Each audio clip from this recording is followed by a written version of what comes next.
ನಮಸ್ಕಾರ ವೀಕ್ಷಕರೇ, ನಮ್ಮ ಚಾನಲ್ಗೆ ನಿಮಗೆಲ್ಲರಿಗೂ ಸ್ವಾಗತ. ನಾನು ಪದ್ಮನಾಭ ಭಟ್ ಮಾತಾಡ್ತಿರೋದು. ಇವತ್ತಿನ ಒಂದು ತಂತ್ರದಲ್ಲಿ ಏನು ತಿಳಿಸ್ತಾ ಇದ್ದೀನಂದರೆ, ಉಪ್ಪಿನಿಂದ ಯಾವ ಥರ ಒಂದು ವಶೀಕರಣ ಪ್ರಯೋಗ ಮಾಡಿಕೊಳ್ಳಬಹುದಂತ ಹೇಳ್ತಾ ಇದ್ದೇನೆ. ಇನ್ನೂ ನಮ್ಮ ಚಾನಲ್ಗೆ ಸಬ್ಸ್ಕ್ರೈಬ್ ಆಗಿಲ್ಲ ಅಂದರೆ ಈ ಕೂಡಲೇ ಸಬ್ಸ್ಕ್ರೈಬ್ ಮಾಡಿಕೊಳ್ಳಿ, ಲೈಕ್ ಮಾಡಿ, ಶೇರ್ ಮಾಡಿ, ನಿಮ್ಮ ಅನಿಸಿಕೆಗಳೆಲ್ಲ ಕಮೆಂಟ್ನಲ್ಲಿ ತಿಳಿಸಿ.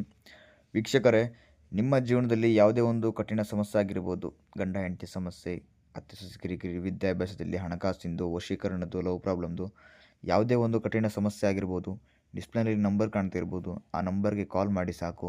ನಿಮ್ಮದು ಯಾವುದೇ ಒಂದು ಕಠಿಣ ಗುಪ್ತ ಸಮಸ್ಯೆ ಇದ್ದರೂ ಕೇವಲ 2 ದಿನದಲ್ಲಿ ಶಾಶ್ವತ ಪರಿಹಾರ ನಾವು ಮಾಡಿಕೊಡ್ತೇವೆ. ಹೌದು ವೀಕ್ಷಕರೇ, ಸುಮಾರು ಹತ್ರ ಕೇಳಿರ್ತೀರ, ಸುಮಾರು ಹತ್ರ ನೋಡ್ಬಿಟ್ಟು ಮಾಡಿರ್ತೀರ, ಹಣ ಕಳ್ಕೊಂಡಿರ್ತೀರ, ಪರಿಹಾರ ಆಗಿರಲ್ಲ.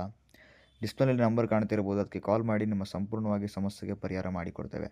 ಹೌದು ವೀಕ್ಷಕರೇ, ನೀವು ಏನು ಮಾಡಬೇಕಂದ್ರೆ, ಒಂದು ಮುಡಿ ಉಪ್ಪನ್ನು ತೊಗೊಂಡ್ಬಿಟ್ಟು ಒಂದು ಬಿಳಿ ಬಟ್ಟೆಯನ್ನು ತಗೊಂಡು, ವೀಕ್ಷಕರೇ, ಬಿಳಿ ಬಟ್ಟೆಯ ಮೇಲೆ ನೀವು ಯಾರನ್ನ ವಶೀಕರಣ ಮಾಡ್ಕೊತೀರ ನೋಡಿ, ಅವರ ಹೆಸರು ಸಂಪೂರ್ಣವಾಗಿ ಆ ಬಿಳಿ ಬಟ್ಟೆ ಮೇಲೆ ಬರೆದ ನಂತರ ಒಂದು ಮುಡಿಯಷ್ಟು ಉಪ್ಪನ್ನು ಅದರ ಒಳಗಡೆ ಹಾಕಿಬಿಟ್ಟು ಗಂಟನ್ನು ಕಟ್ಟಿ ಒಂದು ಮಂತ್ರ ಹೇಳ್ತಾನೆ. ಆ ಮಂತ್ರವನ್ನು ನೀವು 2 ಇಲ್ಲ 3 ಬಾರಿ ಪಠನೆ ಮಾಡಬೇಕಾಗ್ತದೆ.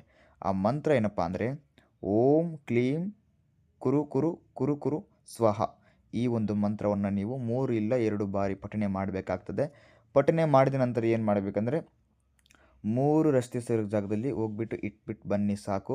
ಅವರು ನೀವು ಯಾರನ್ನು ವಶೀಕರಣ ಮಾಡ್ಕೊತೀರ ಅಂತ ಅಂದ್ಕೊಂಡಿದ್ದಾರೆ ನೋಡಿ, ಅವರು ಸ್ತ್ರೀ ಆಗಿರ್ಬೋದು ಅಥವಾ ಪುರುಷ ಆಗಿರಬೇಕು, ಅವರನ್ನು ನೀವು ಪಡ್ಕೋಬೇಕಂತ ಅಂದ್ಕೊಂಡಿದ್ರೆ ಅವರ ಹೆಸರನ್ನು ಸಂಪೂರ್ಣವಾಗಿ ಬರೆದ್ಬಿಟ್ಟು ನಾನು ಹೇಳ್ದಂಗೆ ಮಾಡಿಬಿಟ್ಟು 3 ರಸ್ತೆ ಸೇರೋ ಜಾಗದಲ್ಲಿ ಇಟ್ಬಿಟ್ಟು ಹಿಂತಿರುಗದೆ ಬನ್ನಿ ಸಾಕು. ಅವರು ಎಲ್ಲೇ ಇರಲಿ, ಯಾವ ಜಾಗದಲ್ಲಿ ಇರಲಿ, ಸಂಪೂರ್ಣವಾಗಿ ನಿಮ್ಮ ಹತ್ರ ಬರ್ತಾರೆ. ನಮಸ್ಕಾರ.